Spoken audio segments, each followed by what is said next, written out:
Shalom bien-aimés, nous venons de finir notre seconde pause et nous allons continuer sans tarder. Et j'étais en train de parler de l'église de Corinthe et je faisais mention du fait que l'apôtre Paul est souligné dans le texte de 2 Corinthiens, le chapitre 8 et le verset 9. L'apôtre est souligné à l'égard de l'église de Corinthe, que cette église a connu ou bien a la connaissance de la grâce du Seigneur Jésus-Christ. Et nous étions en train de réfléchir, de voir, de nous dire, pourquoi évoquer une telle situation lorsqu'on voudrait faire une quête? Quel est le rapport? Et ensemble, je nous ai comme rappelé succinctement d'où le Seigneur avait tiré les croyants de cette église de Corinthe.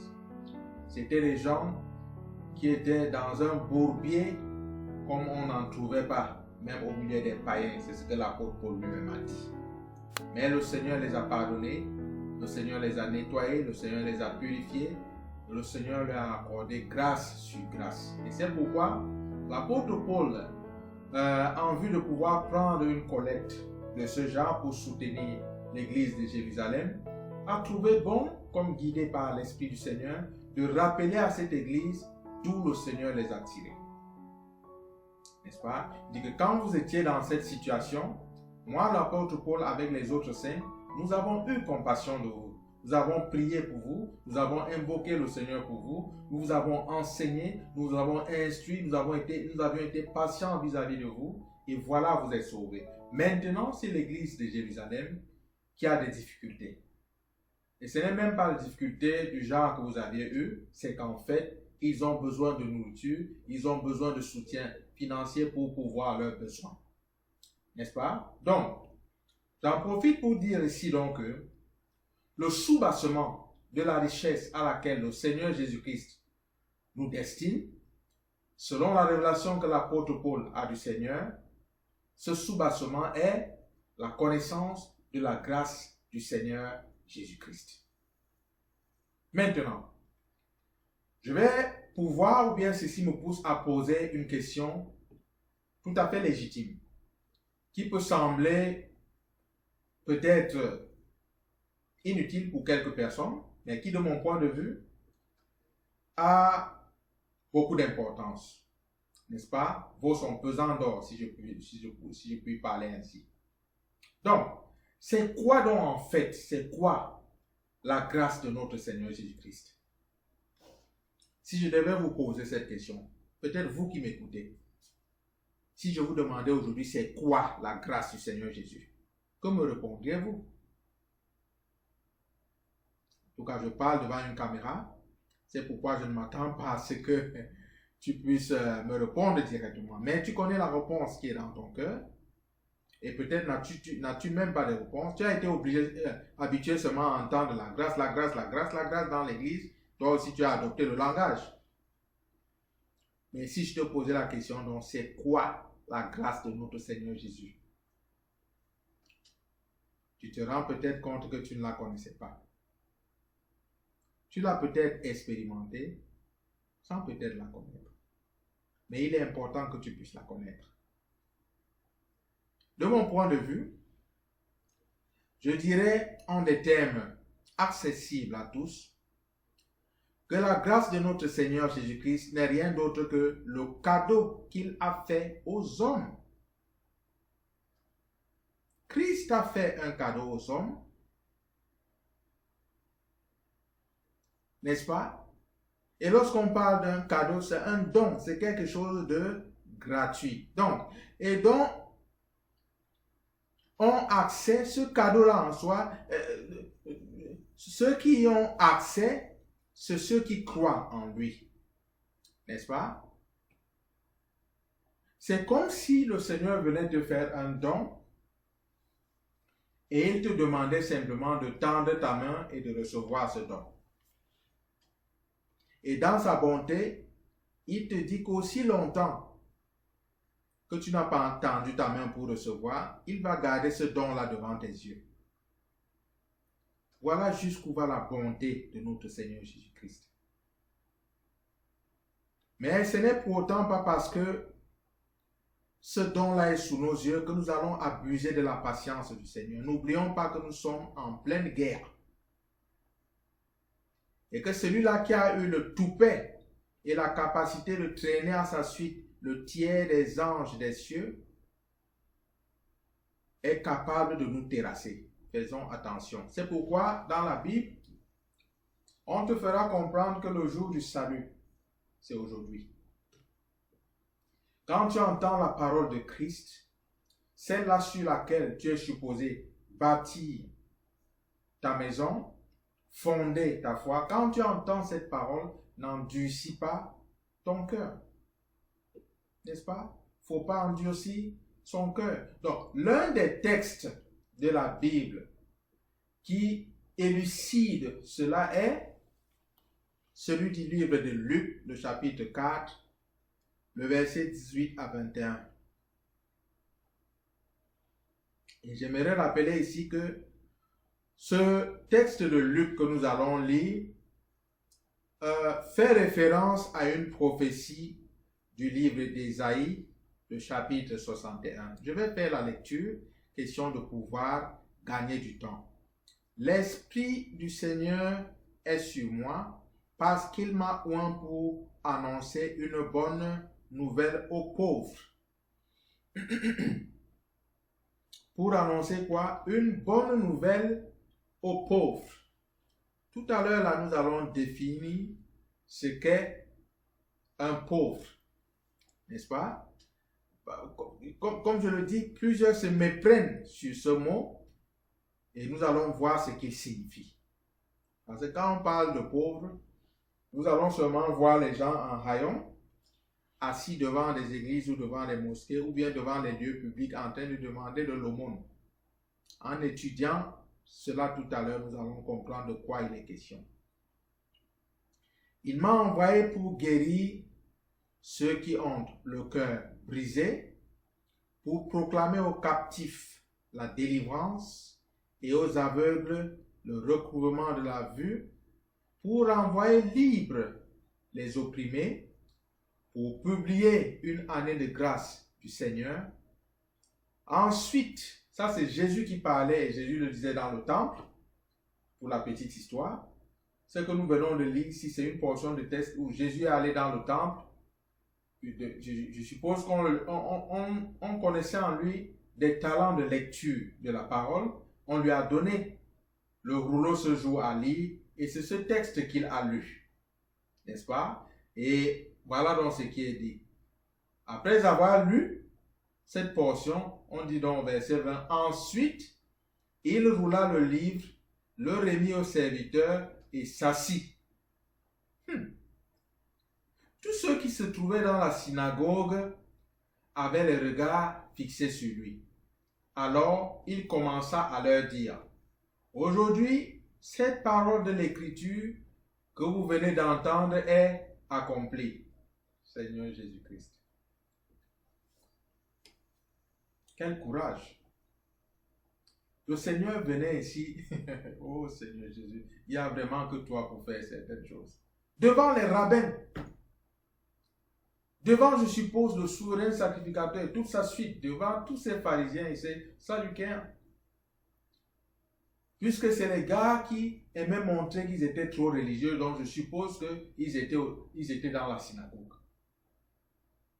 La Bible dit que Jésus, ayant lu cette portion, il s'est assis, il a donné le rouleau au serviteur, et regardant, voyant que ces gars étaient embarrassés, ne savaient pas où donner la tête, il leur dit que les gars, la parole que vous venez d'entendre, là, celle que j'ai lue là, s'est accomplie aujourd'hui. En d'autres termes, ce que vous avez entendu dire, l'Esprit du Seigneur est sur moi, c'est donc vraiment sur moi, moi Jésus-Christ. Il était en train de dire à ce peuple que c'est moi le Messie. Mais il s'est servi de la parole pour leur dire. C'est tellement impressionnant comment notre Seigneur travaillait. Et je m'étonne que dans ce siècle, nous nous soyons si vite détournés de la façon d'opérer du Seigneur. Le Seigneur, lorsqu'il parlait, vous pouviez voir comment le Seigneur avait une telle confiance aux Écritures. Lui, c'est le Seigneur de tout l'univers. C'est lui qui a inspiré cette parole même à Isaïe. Il pouvait se tenir et dire au gars que c'est moi le Messie, mais non. Il a fait confiance en la parole qu'il a donnée à Isaïe. Il a lu la parole, espérant que la parole parlerait au cœur des personnes qui l'écoutaient, parler, et que ces personnes comprendraient cette prophétie. Mais comment pouvons-nous donc croire que nous allons nous tenir simplement là devant le peuple de Dieu et leur raconter des fables? Il y a des gens ou bien des soi-disant prédicateurs qui aujourd'hui remplissent le cœur et la tête de ceux qui les écoutent les dimanches matins avec les pensées de Platon au détriment de la parole de Dieu. Et à tout cela, je dis honte à vous. Je dis honte à vous. Que vous tenant devant ceux qui sont supposés être le peuple de Dieu, que vous passez le temps à les bourrer avec les idées stupides de Platon ou bien de Darwin et des choses stupides du genre. Bien-aimé, Jésus-Christ lui-même, la parole faite chair, le Verbe fait chair, lorsqu'il a voulu parler à ces Juifs, comme pour leur dire que comme vous voyez là sur moi le Messie, il ne s'est pas mis à leur raconter des fables, il a cité la parole. Pourquoi ne nous appuyons-nous pas sur la parole? Sommes-nous aussi intelligents que ça? Sommes-nous plus sages que le Seigneur? Ok, nous allons continuer notre analyse. Maintenant, pour comprendre la nature de cette bonne nouvelle, il faut comprendre de quel pauvre Jésus-Christ parle ici. Et pour cela, il faut se référer au livre de Matthieu 5, le verset 3, où il est écrit. Je vais le lire pour nous, n'est-ce pas? Prêtez seulement attention, donnez-moi votre attention, s'il vous plaît. Heureux les pauvres en esprit, car le royaume des cieux est à eux. Donc, nous voyons bien qu'il s'agit de pauvres en esprit, c'est-à-dire les personnes qui se rabaissent, qui s'ouvrent et se soumettent à la volonté de Dieu. Et que la bonne nouvelle dont il est question dans Ésaïe 61 et qui a été citée dans ce livre de Luc que nous avons lu, n'est-ce pas, est bel et bien le don du royaume de Dieu. La bonne nouvelle, c'est ce don du royaume de Dieu qui est fait aux personnes qui, lorsque elles entendent l'évangile du royaume, la parole de Christ, elles se soumettent à la parole, elles ouvrent leur cœur. À de telles personnes, un don est fait, le don du royaume de Dieu. La Bible dit clairement, et je le dis, et je le clamerai à qui veut l'entendre, que Dieu, l'Éternel notre Dieu, résiste aux orgueilleux, mais il fait grâce aux humbles. Il leur fait grâce. Toutes ces personnes qui bombent leur poitrine croyant qu'elles sont intelligentes, croyant qu'elles peuvent approcher celui-là qu'on avait chassé des cieux avec leur intelligence, vous vous trompez. Vous ne pouvez même pas rivaliser avec Satan. Vous ne pouvez pas essayer. C'est quelqu'un d'hyper intelligent. Je vous parle de quelqu'un qui, auprès du Dieu des cieux, de l'univers tout entier, a réussi à comploter et à s'enfuir avec un tiers. Il a convaincu un tiers des anges. Ça, c'est quand même éblouissant. Je parle ici des anges qui ont vu la gloire manifeste du Seigneur, entendu la voix du Seigneur. Ça dit, quelqu'un se lève au milieu d'eux et arrive à les convaincre et les mettre à sa suite. Mon Dieu. Et vous me dites qu'avec votre petite intelligence, parce que vous savez ajouter un atome avec un autre atome et avoir une petite molécule. Vous croyez qu'avec ça, vous allez confronter cet homme, mais vous vous trompez. Vous vous trompez énormément. J'ai pitié de vous. Mais c'est quelqu'un d'hyper intelligent. Vous n'allez pas rivaliser d'adresse avec lui. Il est futé, il est suffisamment futé. Donc, aux personnes qui se soumettent à la parole de Christ, il leur fait don du royaume de Dieu. Et une fois que le royaume de Dieu t'est donné, tes yeux s'ouvrent. Et là, tu peux voir clairement. Tu peux comprendre certaines choses clairement. Et Paul, donc, inspiré par le Seigneur, définit le royaume de Dieu comme suit. Nous avons dit que les pauvres dont il était question ici, c'était les pauvres en esprit. Et nous avons défini les pauvres en esprit comme des personnes qui se soumettent, n'est-ce pas, qui reçoivent la parole de Dieu, n'est-ce pas, qui reçoivent cet évangile. Nous avons donc défini cette bonne nouvelle comme étant le don du royaume de Dieu, n'est-ce pas? C'est bel et bien le don du royaume de Dieu. Et nous disons que Paul, inspiré par l'Esprit de Dieu, définit le royaume de Dieu comme étant la justice, la paix et la joie dans le Saint-Esprit. En fait, il s'agit ici du livre de Romains, le chapitre 14, le verset 17.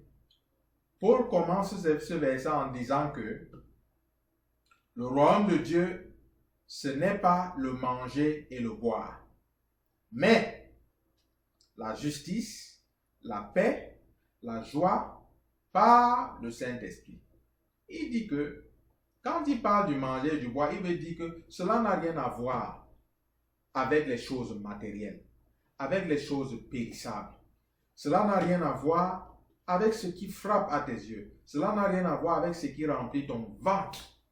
Parce que Paul est allé à un moment donné jusqu'à dire à certains faux frères qu'ils avaient pour Dieu leur ventre. Il dit que le royaume de Dieu n'a rien à voir avec tout cela. Il dit que c'est la justice, la paix et la joie par le Saint-Esprit. Et ceci devient plus clair. Ceux qui reçoivent la parole de Christ reçoivent Jésus-Christ et ce faisant reçoivent le royaume. Cela veut dire la justice qui vient de Dieu parce qu'ils sont justifiés dans le sang de Jésus. La paix que Jésus-Christ donne. Jésus donne cette paix à ceux qui le suivent. Et ensuite, la joie dans le Saint-Esprit. Parce qu'en recevant la parole de Christ, ils naissent de nouveau et ils reçoivent en eux le Saint-Esprit. C'est pourquoi cette justice, cette paix, cette joie est manifestée par le Saint-Esprit. C'est important de comprendre ces choses. Deuxième aspect de la grâce.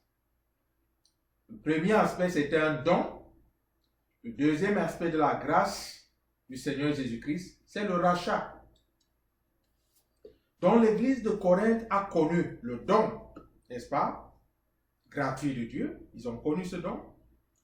Et ils ont connu maintenant le rachat. Nous avons parlé du rachat, n'est-ce pas? Notons qu'il est dit dans ce livre de Luc, qui se réfère aussi à Isaïe, pour guérir ceux qui ont le cœur brisé. C'est par exemple ceux mentionnés dans Matthieu. Heureux ceux qui sont persécutés pour la justice, car le royaume des cieux est à eux. Pourquoi est-ce que je rattache ici ceux qui ont le cœur brisé à ceux qui sont persécutés pour la justice?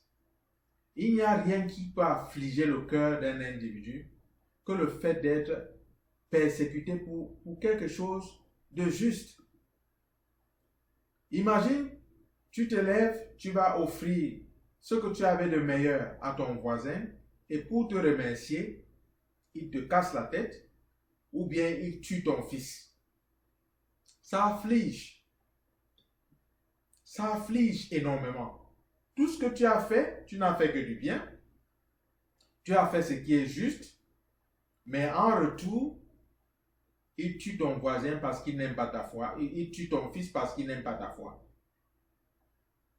Le Seigneur nous dit ici, et c'est dans le sermon qu'on appelle les béatitudes dans le livre de Matthieu 5, où le Seigneur continue et fait un peu comme une espèce d'exégèse, je veux dire de la loi juive.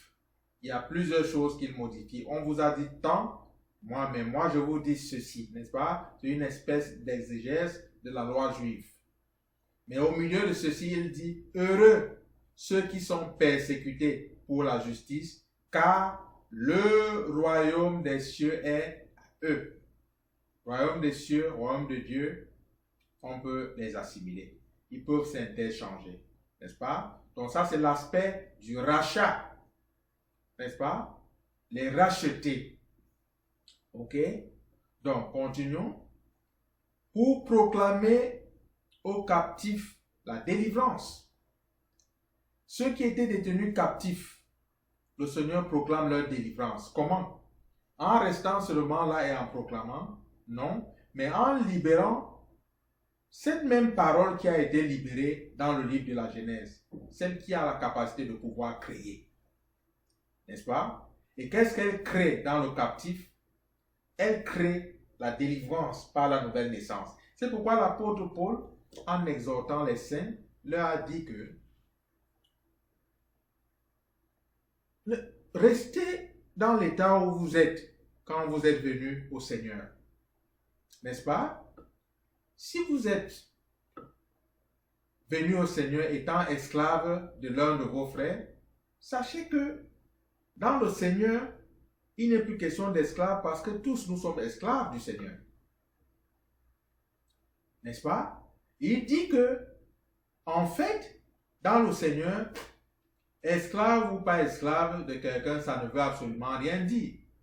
Que la chose la plus importante dans le Seigneur, c'est ce salut-là que nous avons reçu, qui fait de nous, maîtres comme esclaves, des personnes égales devant le Seigneur Jésus-Christ. C'est dans ce sens que l'apôtre était en train d'exhorter les disciples. Donc, pour proclamer aux captifs la délivrance.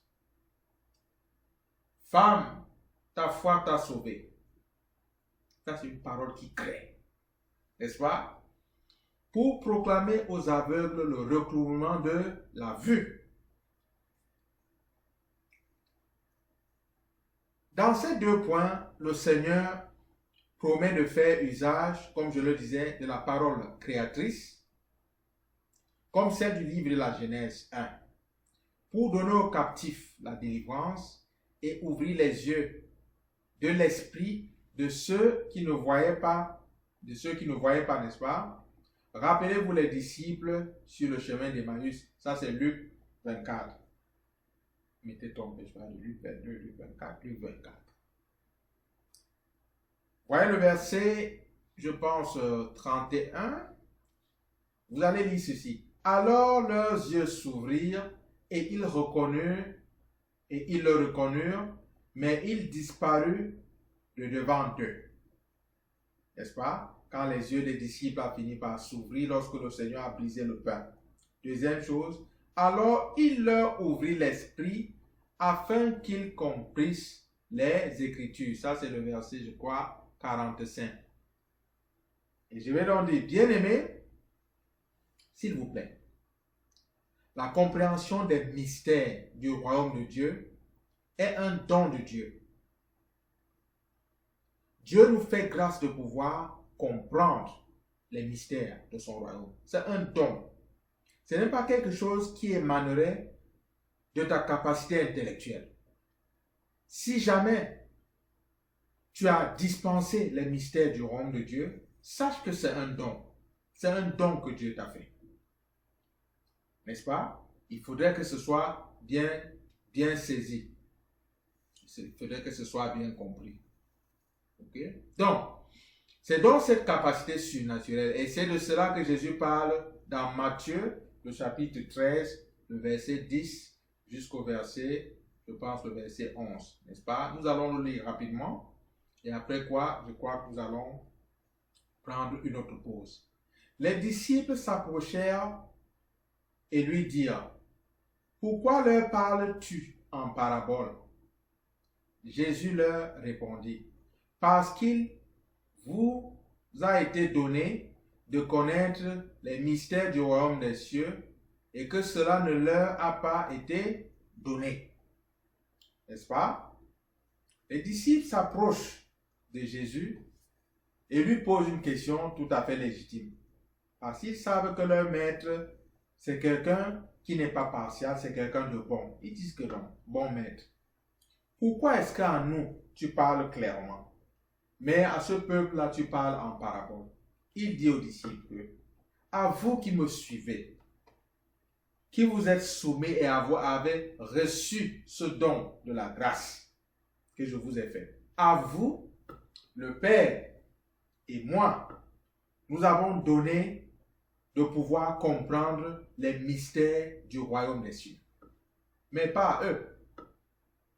Ils ne m'ont pas encore reçu. Leur tour va venir. Quand ils vont me recevoir, ils vont aussi comprendre ces mystères. Ils vont comprendre ces mystères. Mais pour l'instant, c'est vous qui m'avez reçu, c'est vous qui me suivez. À vous, il a été donné de comprendre les mystères du royaume. Donc, ceci, c'est pour pouvoir davantage marquer l'aspect du rachat. Les rachetés ont cette faveur qu'ils trouvent auprès du Seigneur. Dieu leur révèle les choses concernant le royaume de Dieu. N'est-ce pas? Pour envoyer libres les opprimés. Pour les assurer que, n'est-ce pas? Verset 13, ça c'est dans le livre de Colossiens, le chapitre 2, verset 13 à 15. Pour les assurer que vous qui étiez morts par vos offenses et par l'incirconcision de votre chair, il vous a rendu à la vie avec lui en nous faisant grâce pour toutes nos offenses. N'est-ce pas? Renvoyer libres les gens qui sont opprimés. On les renvoie libres. Cela veut dire en d'autres termes que avant que le Seigneur Jésus-Christ ne se manifeste et ne donne de son sang pour nous sauver, et à cause de cette loi qui nous avait été lue, et dont nous nous étions rendus compte qu'aucun d'entre nous ne pratiquait la loi, nous étions coupables. Dieu le savait, nous le savions, Satan aussi le savait. Et Satan, comme d'habitude, aime tirer l'avantage des choses pareilles. Et il nous opprimait. Comment? En nous rappelant tout le temps combien nous sommes indignes et en nous infligeant tout genre de maux à cause de notre transgression de la loi du Très-Haut. N'est-ce pas? Parce que nous transgressions la loi du Très-Haut, Satan avait ce droit légitime de nous opprimer. Mais Jésus-Christ vient ici et il dit qu'il va renvoyer libres les opprimés. Et c'est ce qu'il a fait. N'est-ce pas? Donc nous allons lire le verset 14. Il a effacé l'acte dont les ordonnances nous condamnaient et qui subsistait contre nous, et il l'a détruit en le clouant à la croix. Il y avait un acte qui était rédigé contre nous, que Satan lisait fièrement devant l'Éternel. Il disait à l'Éternel que c'est toi-même qui as dit, et tu ne peux te régner. Que l'âme qui pêche, c'est elle qui va mourir. L'âme qui pêche doit mourir. C'est toi, créateur de tout l'univers, qui a dit ça. Tu ne peux te régner. N'est-ce pas? Il rappelait cet acte-là. Et il pouvait venir devant avec un dossier comme le mien. À l'époque, ce dossier était extrêmement long. Gloire à Dieu, le Seigneur Jésus-Christ a effacé ce sale dossier. Et Satan se mettait à lire et à lire et à lire toutes mes gaffes. Et quand il finissait de lire mes gaffes, il retournait comme en se vantant et dit que je m'en vais donc m'occuper de ce gars qu'on appelle Franck. J'ai le droit de faire ceci dans sa vie, j'ai le droit de faire ceci, j'ai le droit de faire ceci, et ainsi de suite. L'acte dont les ordonnances nous condamnaient. Toutes les ordonnances de cet acte-là nous condamnaient. Jésus a effacé cet acte. Il a détruit cet acte-là sur la croix. Nous allons continuer plus tard, nous allons marquer une pause. Dès que nous allons revenir, nous allons insister encore un tout petit peu sur cet acte-là et nous allons continuer dans notre série. Restez accrochés et que Dieu vous bénisse richement. Shalom.